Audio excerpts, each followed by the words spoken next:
Here's a quick update of what we shipped this week. So this is a fun one. So I'm going to jump into one of our smart accounts. So I'm in the splits team. I'm going to jump into our operating account. We have some funds that are sitting here, and you can see that we have a handful of assets on Base, Optimism, some ETH on Zora.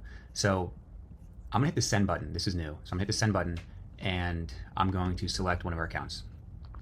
So in this token dropdown, this token selector, you can see that I have a list of tokens that I do currently have, right? So this is, ETH on Optimism, USDC on Optimism. We've got some base tokens. We've got that Zora ETH that we just saw.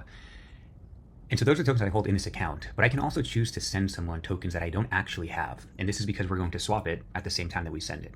So if I want to send someone maybe DAI on Base, and let's actually denominate this in dollars, I can say we're going to send them $2 of DAI on Base.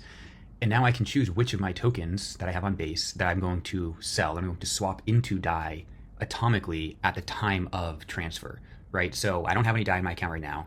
I'm going to say, okay, let's sell some ETH to get the DAI and then immediately transfer that DAI to this recipient. So I can see, the transaction costs. Splits doesn't take any fees on this. You can see the cost of the swap is going to happen and the cost of the transfer. So that's less than a cent. So hit submit. Of course, I will be able to preview this, and then I will sign the transaction. Touch ID. Okay, signed, submitted. And so that will, so that will swap. Okay, the transaction successful. Great. Okay, so I swapped a small amount of ETH for that to DAI, and I transferred it all in a single transaction. So in this way, you can actually send someone a token that you yourself don't currently have. And we're going to extend this functionality to more actions beyond just swaps and sends. So that'll be what's coming up pretty soon.